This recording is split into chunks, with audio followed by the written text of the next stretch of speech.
அது எல்லாம் வந்து காமிச்சு கொடுத்துரும் உங்களுக்கு. முதுமை என்பது உங்களுக்கு பூமியில் நியாய தீர்ப்பின் நாட்களுக்கு முன்னே வருகிறது.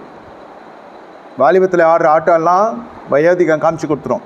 ஆடிய ஆட்டம் என்ன, பேசிய வார்த்தை என்ன. நீங்கள் உங்களுக்கு அறிவுரை சொன்ன போதகன்னு இருக்கிறாங்களா இல்லைன்னு தெரியாது. பெற்றோர் சத்தியமாக இருக்க மாட்டாங்க அவங்க முதுமை வரப்போ. ஏன்னா உங்களுடைய சமாச்சாரமே அவங்களுக்கு அதிர்ச்சியிலே ரெண்டுத்தில் எதுனா ஒன்று மண்டையை போட்டுரும். பின்ன இதை தான் கட்டுவேன்னு சொல்லி ஒன்றுத்துக்கும் உதவாத ஒன்றத்தை கட்டுற அதை காமிச்சு அதை தான் நான் கட்டுவேன்னா என்ன பண்ண முடியும்? யாரும் தடுக்க முடியாது உங்களை.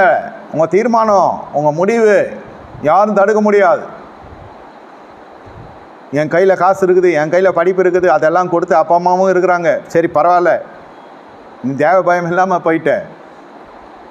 ஒன்று நீ உயிரோடு இருந்தினாலும் நீ செத்த பிணமாக வாழ்ந்து கொண்டு இருப்பாய். நான் சபிக்கவே இல்லை, நடப்ப சொல்கிறேன். எப்படியா இருக்கேன் திருமணத்துக்கு பிறகு? இருக்கேன், ஏதோ இருக்கேன். சில பேரை கேட்கலாம் எப்படி இருக்கேன்னு, சில பேர் பார்த்தாலே தெரியும், பரதாமாக இருக்கும். இவங்களெல்லாம் தாய் தகப்பன் எப்படி வளர்த்தாங்க நான் கண்ணால் பார்த்துருக்கேன். இந்த 25 ஆண்டு கால ஊழியத்திலே நான் சொல்லுகிறேன். நான் பார்த்து சாட்சி சொல்கிறேன். அனுபவம் பெருசு இல்லை, என்னை காட்டில் அனுபவசாலிங்களாம் இருப்பீங்க. என் அனுபவத்தில் சொல்கிறேன்ற அளவுக்குலாம் நான் துணிகரமாக சொல்ல விரும்பலை, சாட்சி சொல்கிறேன். நான் எவ்வளோ பார்த்துருக்கேன்.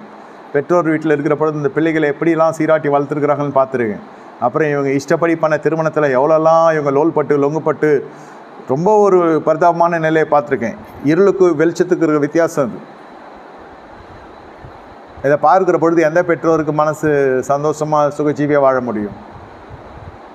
அதுக்குள்ளே வாழ்க்கையின் தடம் எங்கேயோ போயிடும். பிள்ளைங்கள்லாம் பிறந்துடுவாங்க. பிள்ளைங்கள்லாம் அது அவ்வளோதான். அந்த பெண்ணோடைய வாழ்க்கையோ அந்த ஆணோட வாழ்க்கையோ முடிஞ்சிடுச்சு. இதில் எத்தனை பேர் உண்மையற்றவளாகவும் இருப்பாங்க தெரியுமா? மறுபடியும் வீட்டுக்கு போனாலும் கதவெல்லாம் மூடிடும். பெற்றோர்லாம் இறந்துடுவாங்க. உற்றார் உறவினர் சகோதரர்கள்லாம் இவங்க வந்தால் சொத்தில் பங்கு வரும்னு சொல்லி கதவு போட்டுருவான். இப்படிப்பட்ட தருணங்கள்லாம் இருக்குது. பொருளாதாரம் மட்டும் இல்லை, உங்கள் வாழ்க்கையில் ஆசீர்வாதம் காணையா? ஆசீர்வாதம் இல்லை. கையின் பிரயாசம் ஆசீர்வதிக்கப்படல. என்னைக்கு சாலமோன் அந்த பெண்களை தொட்டானோ, மறுமணியாட்டிகளை உருவாக்கி வச்சு அந்நிய ஸ்திரீகளை கொண்டு வந்து அரண்மனையில் வச்சு அவர்களுக்கெல்லாம் கோயில் கட்டி கொடுத்தானோ முடிஞ்சிச்சு கதை. ராஜ்யபாரம் பரம்பி பெருகி பலகி இருந்த ராஜ்யபாரம் அப்படியே குறுக்க ஆரம்பிச்சு.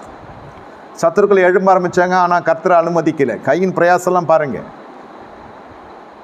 ஒரு மனுஷன் சொன்னான், ஒன்று ஆல்ரெடி வச்சுருந்தேன், இந்த பில்டிங் வச்சுருந்தேன், என்னென்னமோ வான ஊர்தி வச்சுருந்தேன், ஹோட்டல் வச்சுருந்தேன், லாரி வச்சுருந்தேன், கப்பல் 2 ஓடிச்சு. உண்மையிலே நடந்தது இது. ஒரு நாட்டில் சொன்னான். சரி இப்போ அதெல்லாம் எங்கேயானா? கூடவே ஒரு பொண்ணை வச்சுருந்தேன்னா தெரியும் இல்லையா?